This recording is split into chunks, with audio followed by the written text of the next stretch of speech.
Capítulo 5. Apenas habían dado las 5 de la mañana del 19 de enero cuando Betsy trajo una vela a mi cuartito y me encontró ya levantada y casi vestida. Me había levantado media hora antes de su entrada y me había lavado la cara y puesto la ropa a la luz de una media luna que estaba a punto de ponerse, cuyos rayos se colaban por la estrecha ventana cerca de mi cama. Aquel día debía de dejar Gateshead en una diligencia que pasaba por las puertas de la finca a las 6 de la mañana. Bessie era la única persona levantada. Había encendido un fuego en el cuarto de los niños, donde ahora procedió a prepararme el desayuno. Pocos niños pueden comer cuando están excitados con los pensamientos de un viaje. Yo tampoco podía. Bessie, tras instarme en vano a tomar unas cucharadas de la leche hervida con pan que me había preparado, envolvió unas galletas en un papel y las metió en mi bolsa. Luego me ayudó a ponerme la pelliza y el gorro y, envolviéndome ella en un chal, salimos del cuarto de los niños. Al pasar por el dormitorio de la señora Reed, dijo: «¿Quieres entrar a despedirte de la señora?» «No, Bessie. Anoche vino a mi cama cuando habías bajado a cenar y dijo que no era necesario que la molestara por la mañana, ni a mis primos tampoco. Y me dijo que recordara que ella siempre había sido mi mejor amiga y que hablara de ella y le estuviera agradecida en consecuencia». «¿Qué le dijo usted, señorita?» «Nada, me cubrí la cara con las sábanas y me volví hacia la pared». «Eso estuvo mal, señorita Jane». «Estuvo muy bien, Bessie. Su señora no ha sido mi amiga, ha sido mi enemiga». «Oh, señorita Jane, no diga eso». «Adiós, Heathcliff», grité mientras cruzábamos al vestíbulo y salíamos por la puerta principal. La luna se había puesto y estaba muy oscuro. Bessie llevaba un farol cuya luz se reflejaba en los escalones mojados y en el camino de grava empapado por un deshielo reciente. La mañana de invierno era cruda y fría. Mis dientes castañeaban mientras bajaba apresuradamente por el camino. Había una luz en la garita del portero. Cuando llegamos encontramos a la mujer del portero encendiendo el fuego. Mi baúl, que había sido bajado la noche anterior, estaba atado con cuerdas junto a la puerta. Faltaban pocos minutos para las 6 y poco después de que diera la hora, el lejano rodar de ruedas anunció la llegada de la diligencia. Fui a la puerta y observé sus faroles acercarse rápidamente a través de la penumbra. «¿Va sola?», preguntó la mujer del portero. «Sí». «¿Y a qué distancia está?» «50 millas». «¡Qué camino tan largo! Me extraña que la señora Reed no tema confiarla tan lejos sola». La diligencia se detuvo. Allí estaba, en las puertas, con sus 4 caballos y su techo cargado de pasajeros. El guarda y el cochero apremiaban a voces. Subieron mi baúl, me apartaron del cuello de Bessie, al que me aferraba a besos. «Asegúrese de cuidarla bien», le gritó ella al guarda, mientras me subía al interior. «Claro, claro», fue la respuesta. La portezuela se cerró de un portazo. Una vez allí, «¿Todo en orden?», y partimos. Así fui separada de Bessie y de Gateshead. Así fui arrastrada a regiones desconocidas y como entonces las consideraba remotas y misteriosas. Recuerdo poco del viaje, solo sé que el día me pareció de una longitud sobrenatural y que me pareció que recorríamos cientos de millas de camino. Pasamos por varias ciudades y en una muy grande la diligencia se detuvo. Desengancharon los caballos y los pasajeros se apearon para comer. Me llevaron a una posada donde el guarda quiso que comiera algo, pero como no tenía apetito me dejó en una inmensa sala con una chimenea en cada extremo, un candelabro colgando del techo y una pequeña galería roja en lo alto de la pared, llena de instrumentos musicales. Aquí paseé durante mucho tiempo, sintiéndome muy extraña y mortalmente aprensiva de que alguien entrara y me secuestrara, pues creía en los secuestradores, cuyas hazañas habían figurado con frecuencia en las crónicas de Bessie junto al fuego. Por fin el guarda regresó una vez más. Me acomodaron en la diligencia, mi protector subió a su propio asiento, hizo sonar su corneta hueca y partimos traqueteando por la calle empedrada. La tarde llegó húmeda y algo neblinosa. A medida que se convertía en crepúsculo, empecé a sentir que nos alejábamos mucho de Gateshead. Dejamos de pasar por ciudades, el paisaje cambió, grandes colinas grises se alzaban en el horizonte. A medida que el crepúsculo se profundizaba, descendíamos a un valle oscuro de bosques y mucho después de que la noche hubiera nublado la vista, oí un viento salvaje que se precipitaba entre los árboles. Arrullada por el sonido, finalmente me quedé dormida. No había dormitado mucho cuando el cese repentino del movimiento me despertó. La portezuela de la diligencia estaba abierta y una persona con aspecto de criada estaba de pie junto a ella. Vi su rostro y su vestido a la luz de los faroles. ¿Hay aquí una niña llamada Jane Eyre?, preguntó. Respondí sí, y entonces me bajaron, descargado en mi baúl, y la diligencia se marchó al instante. Estaba entumecida de tanto estar sentada y aturdida por el ruido y el movimiento de la diligencia. Recobrando mis facultades, miré a mi alrededor. Lluvia, viento y oscuridad llenaban el aire. Sin embargo, distinguí vagamente un muro ante mí y una puerta abierta en él. A través de esta puerta pasé con mi nueva guía. Ella la cerró y echó la llave tras de sí. Ahora se veía una casa o casas, pues el edificio se extendía a lo lejos con muchas ventanas y luces encendidas a lo largo. Subimos por un ancho sendero de guijarros chapoteando en el agua y nos admitieron en una de las puertas. Luego la criada me condujo por un pasillo hasta una habitación con fuego donde me dejó sola. Me quedé de pie y calenté mis dedos entumecidos sobre las llamas. Luego miré a mi alrededor. No había vela, pero la luz incierta del hogar mostraba a intervalos paredes empapeladas, alfombra, cortinas, muebles de caoba reluciente. Era un salón no tan espacioso ni espléndido como el de Gateshead, pero bastante cómodo. Estaba tratando de descifrar el tema de un cuadro en la pared cuando la puerta se abrió y entró un individuo que llevaba una luz. Otro le seguía de cerca. La primera era una dama alta de pelo oscuro, ojos oscuros y una frente pálida y ancha. Su figura estaba parcialmente envuelta en un chal. Su semblante era grave, su porte erguido. «La niña es muy joven para ser enviada sola», dijo dejando su vela sobre la mesa. Me consideró atentamente durante 1 minuto o 2 y luego añadió: «Será mejor que la acuesten pronto, parece cansada». «¿Estás cansada?», preguntó poniendo su mano en mi hombro. «Un poco, señora, y hambrienta también, sin duda. Que cene algo antes de acostarse, señora Miller. ¿Es la primera vez que dejan a tus padres para venir a la escuela, mi pequeña?». Le expliqué que no tenía padres. Me preguntó cuánto tiempo llevaban muertos, luego qué edad tenía, cuál era mi nombre, si sabía leer, escribir y coser un poco. Entonces me tocó la mejilla suavemente con el dedo índice y diciendo: «Espero que seas una buena niña», me despidió junto con la señora Miller. La dama que había dejado atrás podía tener unos 29 años. La que iba conmigo parecía algunos años más joven. La primera me impresionó por su voz, su mirada y su aire. La señorita Miller era más corriente, de tez sonrosada, aunque de semblante preocupado, de andar y acción apresurados, como quien siempre tiene una multiplicidad de tareas entre manos. Parecía, en efecto, lo que después descubrí que era realmente una submaestra.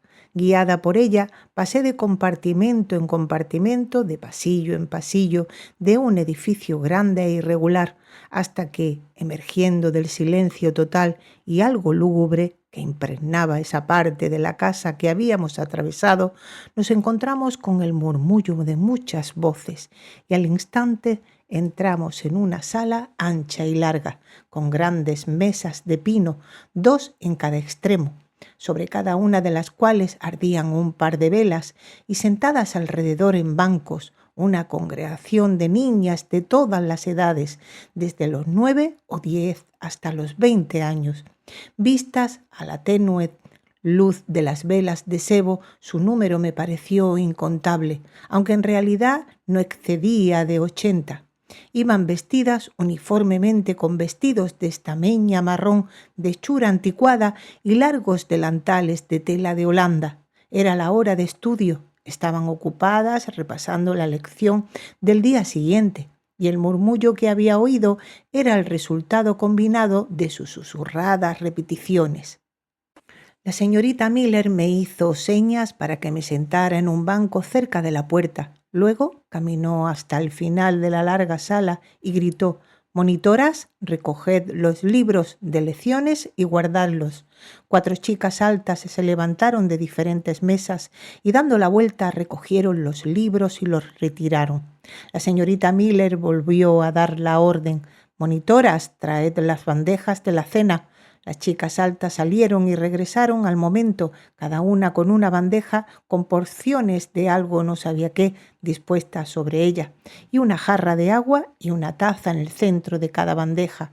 Se repartieron las porciones. Lo que quisieron tomaron un trago de agua, siendo la taza común para todas. Cuando me llegó el turno bebí porque tenía sed, pero no toqué la comida. La excitación y la fatiga me incapacitaban para comer. Ahora vi, sin embargo, que era una fina torta de avena partida en trozos. Terminada la comida, la señorita Miller leyó las oraciones y las clases salieron en fila, de 2 en 2, escaleras arriba. Abrumada a esas alturas por el cansancio, apenas me di cuenta de qué tipo de lugar era el dormitorio, excepto que, como el aula, vi que era muy largo. Esta noche iba a ser compañera de cama de la señorita Miller. Me ayudó a desvestirme. Una vez acostada, eché un vistazo a las largas hileras de cama, cada una de las cuales se llenó rápidamente con 2 ocupantes. En 10 minutos se apagó la luz y, en medio del salón y la completa oscuridad, me quedé dormida. La noche pasó rápidamente. Estaba demasiado cansada incluso para soñar. Solo me desperté una vez para oír el viento rugir en furiosas ráfagas y la lluvia caer a torrentes, y para darme cuenta de que la señorita Miller había ocupado su lugar a mi lado. Cuando volví a abrir los ojos, sonaba una fuerte campana. Las niñas estaban levantadas y vistiéndose. El día aún no había empezado a amanecer y 1 o 2 lamparillas ardían en la habitación. Yo también me levanté a regañadientes. Hacía un frío glacial y me vestí como pude entre tiritones y me lavé cuando hubo una palangana libre, lo que no ocurrió pronto, ya que solo había una palangana para cada 6 niñas en los soportes del centro de la habitación. De nuevo sonó la campana. Todas formaron en fila de 2 en 2 y ese orden descendieron las escaleras y entraron en el aula fría y tenuemente iluminada. Aquí la señorita Miller leyó las oraciones, después gritó: «¡Formad las clases!».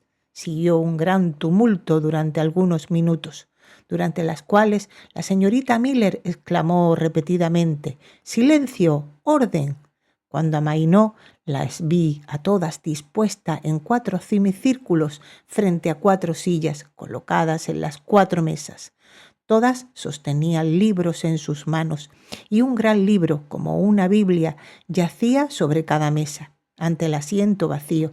Siguió una pausa de algunos segundos, llenada por el murmullo bajo y vago de las voces. La señorita Miller caminaba de clase en clase, acallando este sonido indefinido. Una campana lejana tintineó. Inmediatamente 3 damas entraron en la sala. Cada una se dirigió a una mesa y tomó asiento. La señorita Miller ocupó la 4ª silla vacía, que era la más cercana a la puerta y alrededor de la cual se reunían las niñas más pequeñas. A esta clase inferior fui llamada y colocada al final de ella. El trabajo comenzó entonces, se repitió la colecta del día, luego se recitaron ciertos textos de las Escrituras y a estos les sucedió una prolongada lectura de capítulos de la Biblia que duró 1 hora. Para cuando terminó ese ejercicio, el día había amanecido por completo. La infatigable campana sonó entonces por 4ª vez. Las clases fueron formadas y marcharon a otra sala para desayunar. Qué contenta me puse al ver la perspectiva de conseguir algo de comer.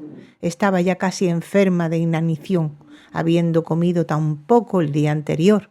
El refectorio era una sala grande de techo bajo y sombrío. 2 largas mesas humeaban cuencos de algo caliente que, Sin embargo, para mi consternación desprendían un olor nada apetecible. Vi una manifestación universal de descontento cuando los vapores del rancho llegaron a las fosas nasales de las destinadas a tragarlo. Desde la vanguardia de la procesión, las chicas altas de la primera clase se alzaron las palabras susurradas. ¡Qué asco! Las gachas se han quemado otra vez. ¡Silencio!, exclamó una voz, no la de la señorita Miller, sino la de una de las maestras superiores, una persona pequeña y morena, elegantemente vestida, pero de aspecto algo tosco, que se instaló en la cabecera de una mesa, mientras una dama más rolliza presidía la otra. Busqué en vano a la que había visto por primera vez la noche anterior. No estaba visible. La señorita Miller ocupaba el pie de la mesa donde yo me sentaba, y una extraña dama de aspecto extranjero y edad avanzada, la profesora de francés, como después descubrí, ocupaba el asiento correspondiente en la otra mesa. Se rezó una larga oración de gracias y se cantó un himno. Luego un criado trajo un poco de té para las maestras y comenzó la comida. Hambrienta y ahora muy débil, devoré 1 o 2 cucharadas de mi porción sin pensar en su sabor, pero una vez mitigada la primera punzada del hambre, me di cuenta de que tenía en las manos un mejunje nauseabundo. Las gachas quemadas son casi tan malas como las patatas podridas. La propia hambruna pronto se harta de ellas. Las cucharas se movían lentamente. Vi a cada niña probar su comida e intentar tragarla, pero en la mayoría de los casos el esfuerzo se abandonaba pronto. El desayuno terminó y nadie había desayunado. Dadas las gracias por lo que no habíamos recibido y cantando un segundo himno, el refectorio fue evacuado hacia el aula. Fui una de las últimas en salir y al pasar por las mesas vi a una maestra tomar un cuenco de las gachas y probarlas. Miró a las otras. Todas sus semblantes expresaban desagrado y una de ellas, la robusta, susurró: «Cosa abominable, qué vergüenza». Pasó un cuarto de hora antes de que las lecciones comenzaran de nuevo, durante el cual el aula se sumió en un glorioso tumulto. Durante ese lapso de tiempo parecía estar permitido hablar en voz alta y con más libertad, y ellas usaron su privilegio. Toda la conversación giraba en torno al desayuno, que todas y cada una desnotaron sin miramientos. Pobres, era el único consuelo que tenían. La señorita Miller era ahora la única maestra en la sala. Un grupo de chicas mayores, de pie a su alrededor, hablaba con gestos serios y hoscos. Oí el nombre del señor Brockenhurst pronunciado por algunos labios, a los que la señorita Miller meneó la cabeza con desaprobación, pero no hizo un gran esfuerzo por frenar la ira general. Sin duda la compartía. Un reloj en el aula dio las 9. La señorita Miller dejó su círculo y de pie en medio de la sala gritó: «¡Silencio! ¡A vuestros sitios!».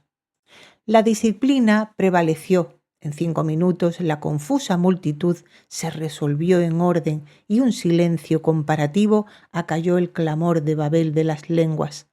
Las maestras superiores reanudaron puntualmente sus puestos, pero aún así todas parecían esperar, dispuestas en bancos a los lados de la sala. Las 80 niñas se sentaban inmóviles y erguidas. Parecían una curiosa asamblea, todas con el pelo liso peinado hacia atrás, sin un solo rizo visible, con vestidos marrones de cuello alto y rodeados por una estrecha lorza alrededor de la garganta, con pequeños bolsillos de tela de Holanda, con una forma parecida al sporran de Hinländer, atados al frente de sus vestidos y destinados a servir como bolsa de labores. Todos también llevaban medias de lana y zapatos de fabricación rústica, abrochados con hebilla de latón. Más de 20 de las vestidas con este atuendo eran chicas ya crecidas, o más bien mujeres jóvenes. Les sentaba mal y daba un aire de extrañeza incluso a las más bonitas. Todavía las estaba mirando y también examinando en intervalo a las maestras, ninguna de las cuales me agradaba precisamente, pues la robusta era un poco tosca, la morena no poco fiera, la extranjera áspera y grotesca, y la señorita Miller, pobrecilla, parecía amoratada, curtida por el tiempo y agotada por el trabajo, cuando, mientras mi ojo vagaba de rostro en rostro, toda la escuela se levantó simultáneamente como movida por un resorte común. ¿Qué ocurría? No había oído dar ninguna orden. Estaba perpleja. Antes de que pudiera recuperar el juicio, las clases volvieron a sentarse. Pero como todos los ojos se volvían hacia un punto, los míos siguieron la dirección general y se encontraron con el personaje que me había recibido la noche anterior. Estaba de pie, al fondo de la larga sala, junto al hogar, pues había un fuego en cada extremo. Contempló las 2 filas de niñas en silencio y con gravedad. La señorita Miller, acercándose, pareció hacerle una pregunta y, habiendo recibido su respuesta, volvió a su lugar y dijo en voz alta: «Monitora de la primera clase, traed los globos terráqueos». Mientras se ejecutaban la orden, la dama consultada avanzó lentamente por la sala. Supongo que tengo un órgano de veneración considerable, pues aún conservo la sensación de admirado asombro con lo que mis ojos siguieron sus pasos. Visto ahora a plena luz del día, parecía alta, rubia y bien formada, unos ojos castaños con una luz benigna en sus iris y un fino trazo de largas pestañas alrededor. Aliviaban la blancura de su ancha frente en cada uno de sus sienes. Su cabello, de un castaño muy oscuro, se agrupaban en rizos redondos, según la moda de aquellos tiempos, cuando no estaba en boga ni las bandas lisas ni los largos tirabuzones. Su vestido, también a la moda del día, era de paño púrpura, realzado por una especie de adorno español de terciopelo negro. Un reloj de oro brillaba en su cinturón.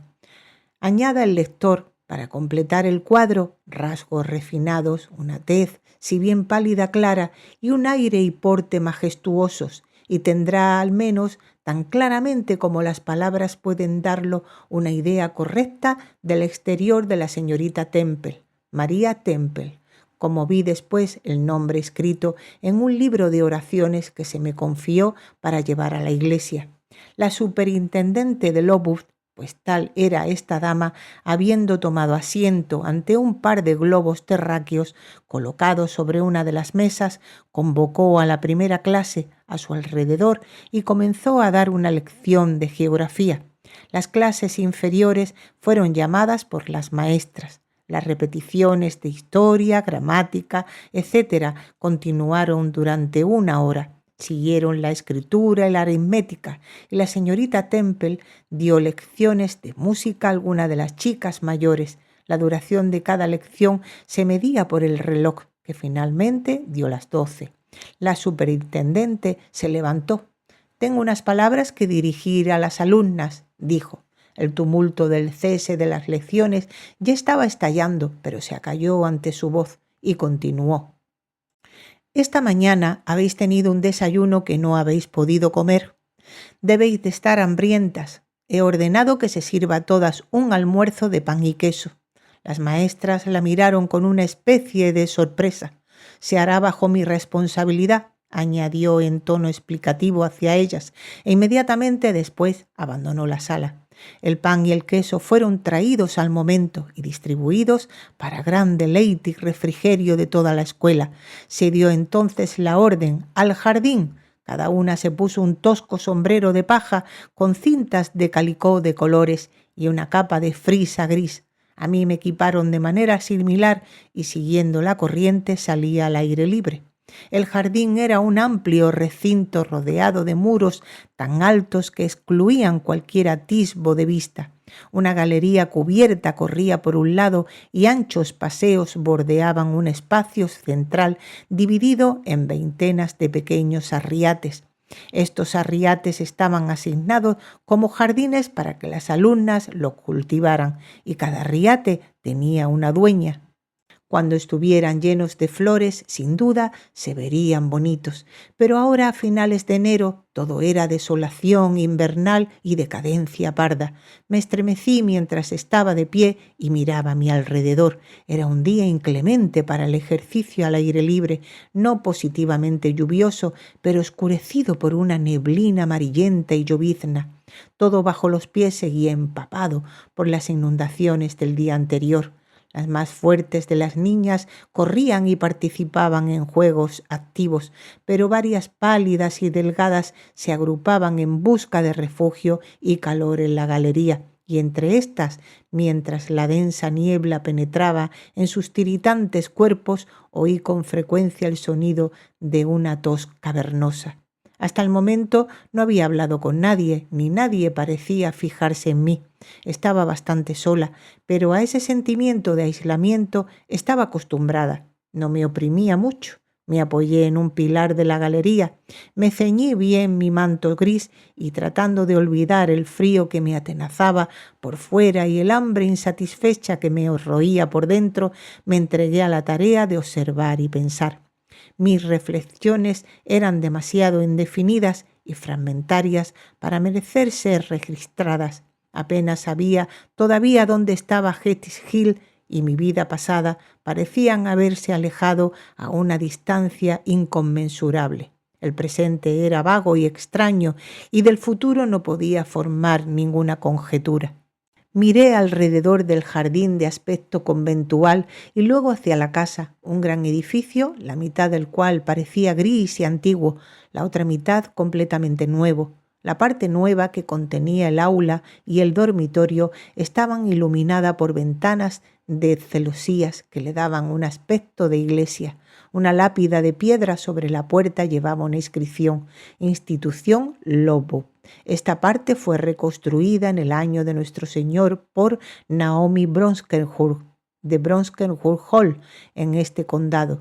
Así alumbre vuestra luz delante de los hombres, para que vean vuestras buenas obras y glorifiquen a vuestro Padre que está en los cielos. San Mateo v:16.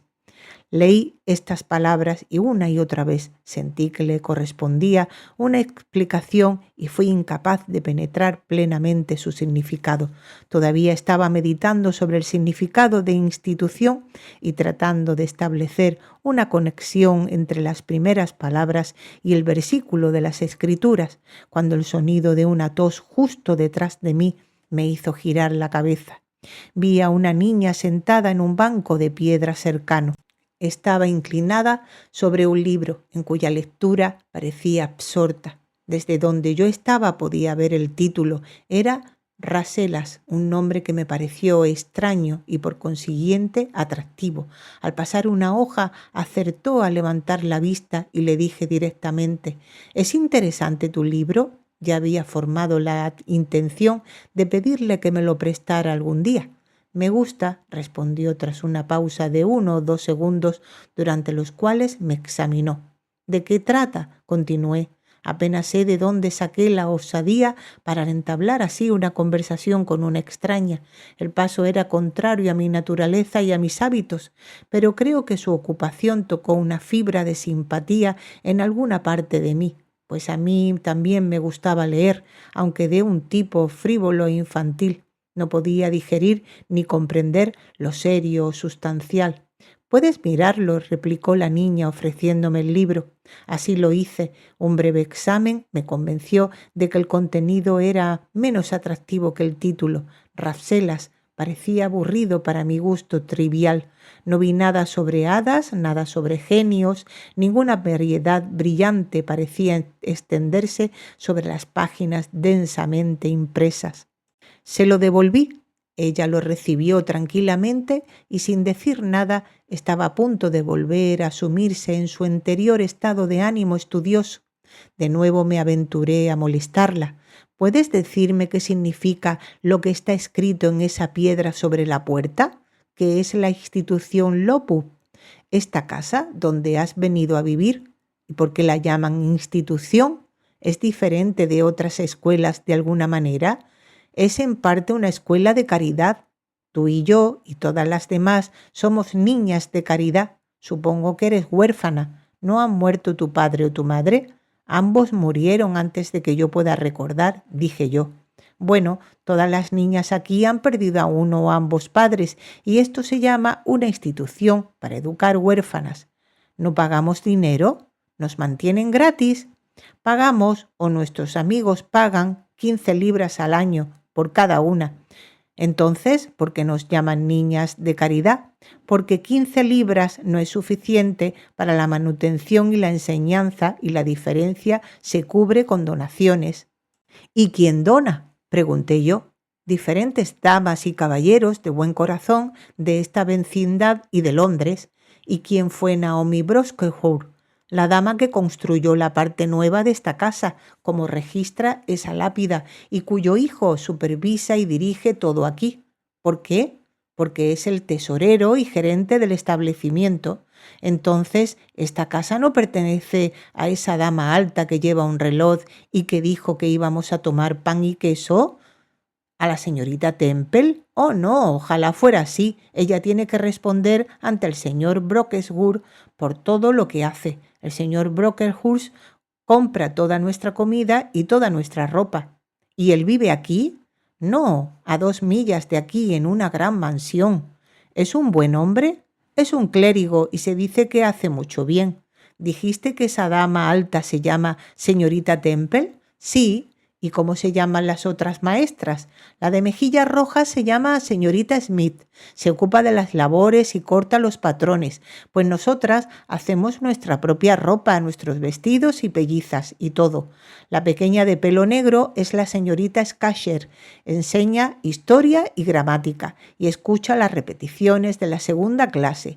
Y la que lleva un chal y tiene un pañuelo atado a un lado con una cinta amarilla es Madame Pierrot. Viene de Lille, en Francia, y enseña francés. ¿Te gustan las maestras? Bastante. ¿Te gusta la pequeña de pelo negro y la madame? No puedo pronunciar su nombre como tú. La señorita Scatcher es impulsiva. Debes tener cuidado de no ofenderla. Madame Pierrot no es mala persona, pero la señorita Temple es la mejor, ¿no es así?, dije yo. La señorita Temple es muy buena y muy inteligente. Está por encima de las demás porque sabe mucho más que ellas. ¿Llevas mucho tiempo aquí? 2 años. ¿Eres huérfana? Mi madre ha muerto. ¿Eres feliz aquí? Haces demasiadas preguntas. Te he dado suficientes respuestas por el momento. Ahora quiero leer. Pero en ese momento sonó la llamada para la cena. Todas volvimos a entrar en la casa. El olor que ahora llenaba el refectorio era apenas más apetitoso que el que había deleitado nuestras fosas nasales en el desayuno. La cena se sirvió en 2 enormes recipientes de hojalata, de los que se elevaba un fuerte vapor con olor a grasa rancia. Descubrí que el rancho consistía en patatas mediocres y extraños jirones de carne de color herrumbroso mezclados y cocinados juntos. De esta preparación se asignó un plato tolerable y abundante a cada alumna. Comí lo que pude y me pregunté si la comida de todos los días sería así. Después de la cena nos trasladamos inmediatamente al aula. Las lecciones se reanudaron y continuaron hasta las 5 en punto. El único acontecimiento notable de la tarde fue que vi a la niña con la que había conversado en la galería de ser expulsada con deshonor de una clase de historia por la señorita Scatcher y enviada a permanecer de pie en medio de la gran aula. El castigo me pareció en alto grado ignominioso, especialmente para una chica tan mayor. Parecía tener 13 años o más. Esperaba que mostrara signos de gran angustia y vergüenza, pero para mi sorpresa no lloró ni se sonrojó. Serena, aunque grave, permaneció de pie, el centro de todas las miradas. ¿Cómo puede soportarlo tan tranquilamente y tan firmemente?, me pregunté. Si yo estuviera en su lugar, me parece que desearía que la tierra se abriera y me tragara. Parece como si estuviera pensando en algo más allá de su castigo, más allá de su situación, en algo que no está a su alrededor ni ante ella. He oído hablar de soñar despierto. ¿Está soñando despierta ahora? Sus ojos están fijos en el suelo, pero estoy segura de que no lo ven. Su vista parece haberse vuelto hacia adentro, haber descendido a su corazón. Está mirando lo que puede recordar, creo, no lo que está realmente presente. Me pregunto qué clase de chica será, si buena o mala.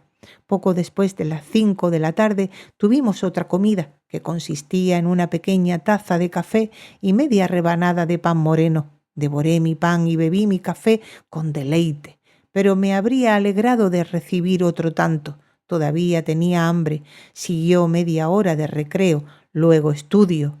Luego el vaso de agua y el trozo de torta de avena, las oraciones y a la cama. Tal fue mi primer día en Lobo.